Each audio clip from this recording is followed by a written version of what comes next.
Dalam Bapa dan Putra dan Roh Kudus, amin. Allah yang penuh kasih,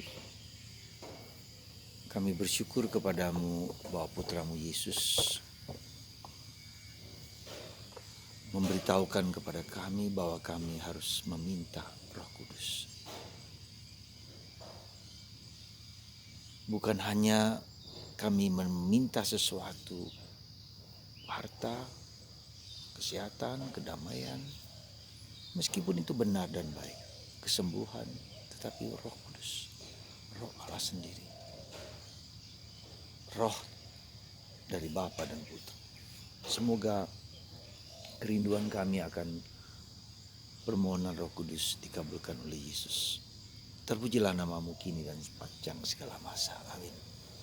Saudara, kemarin ketika para rasul meminta diajari berdoa, maka Yesus mengajarkan doa Bapa kami yang tentu saja itu sangat berharga bagi kami. Hari ini Yesus mengatakan bahwa Allah adalah Bapa yang tak pernah menelantarkan kita.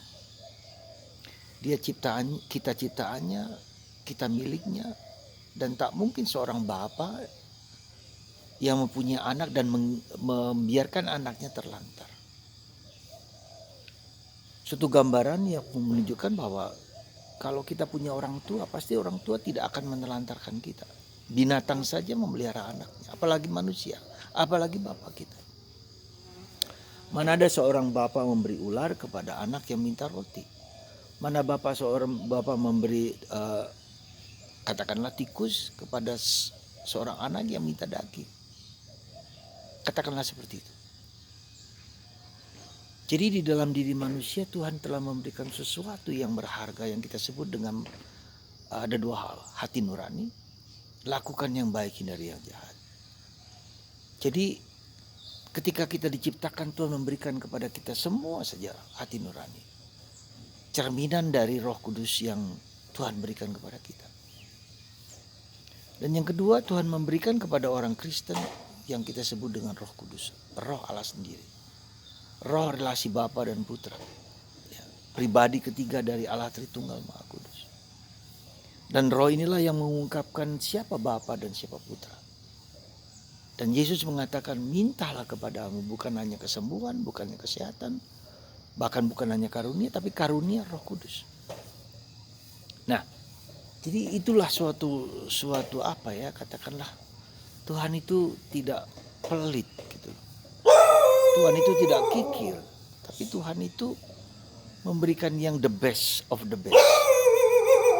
Ya, memberikan yang terbaik dari yang terbaik. Apa saja. Dia tidak hanya memberikan kebutuhan fisik kita, tapi lebih daripada itu, bimbingan, tuntunan yang berasal dari Dia sendiri. Bagian dari Dia yang diberikan kepada kita ketika kita diciptakan, kita secitra dan segambar dengan Allah. Tapi lebih daripada itu, Ia memberikan pada kita bagian Tritunggal dari Dia kepada kita manusia. Ya. Jadi saudaraku terkasih, sebetulnya yang Tuhan inginkan bagi kita hanyalah sederhana, supaya kita percaya. Kita percaya kepada Dia, kita yakin kepadanya, dan Ia tidak akan terus bekerja dan membantu kita dalam segala apapun juga. Itu yang pertama. Jadi Roh Kudus itu adalah pribadi ketiga dari Allah Tritunggal Maha Kudus. Nah, ungkapan dari Roh Kudus itu apa? Paulus mengatakan Roh Kudus itu adalah kasih. Roh Kudus itu sabar, Roh Kudus itu murah hati, Roh Kudus itu penuh cinta, Roh Kudus itu penuh kebaikan. Ya. Roh Kudus itu all, Holy Spirit is all. Roh Kudus itu segala satu, merangkum segala sesuatu. Jadi Paulus menunjukkan kepada kita apa yang praktis ya. Roh Kudus itu adalah, maka kita melihat dalam hidup kita apakah kita mendengarkan suara Roh Kudus. Pertanyaan yang banyak sekali terjadi, bagaimana Romo saya tahu Roh Kudus? Sebetulnya antara gampang dan tidak gampang. Gampang dalam arti, coba perhatikan. Di dalam batin kita, lakukan yang baik, hindari yang jahat. Adakah dorongan yang baik dalam diri kita? Adakah dorongan kebenaran? Adakah dorongan kesucian? Adakah dorongan kemuliaan? Adakah dorongan keindahan, kehalusan? Itu dorongan Roh Kudus.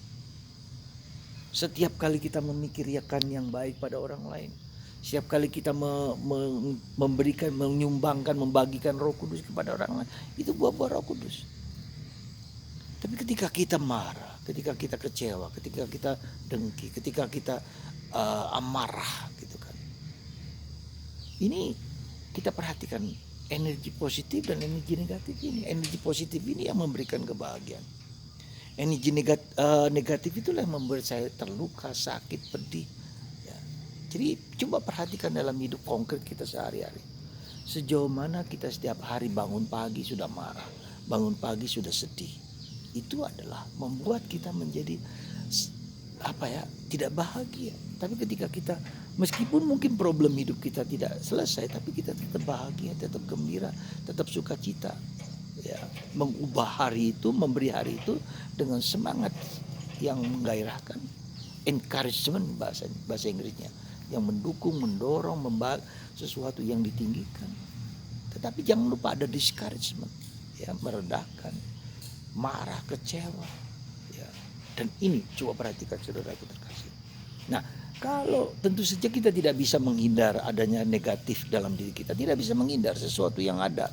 Maka bagaimana saya mengolah dan tidak dipengaruhi dan tidak diruntuhkan, direndahkan oleh perasaan-perasaan itu. Jadi saya tidak dikuasai oleh perasaan-perasaan negatif itu, tapi saya bisa mengerti, memahami, menerima bahwa ada perasaan sedih, ada perasaan susah, tapi tidak menguasai saya. Itulah cara kita menghandle katakanlah sisi energi negatif dan sisi energi positif. Bagaimana energi positif ini terus menerus membimbing, menguasai dan menuntun kita. Dan tentu saja pada waktunya ada saat-saat tertentu di mana kita merasa Roh Kudus, Roh Allah itu menggerakkan kita, membahagiakan kita. Dan kita tidak terpengaruh katakanlah oleh dorongan-dorongan negatif. Nah, kalau kita nanti terus-menerus dipengaruhi oleh dorongan negatif, inilah yang membuat kita menjadi sedih, susah, ya, tidak gembira, tidak damai, tidak tenang.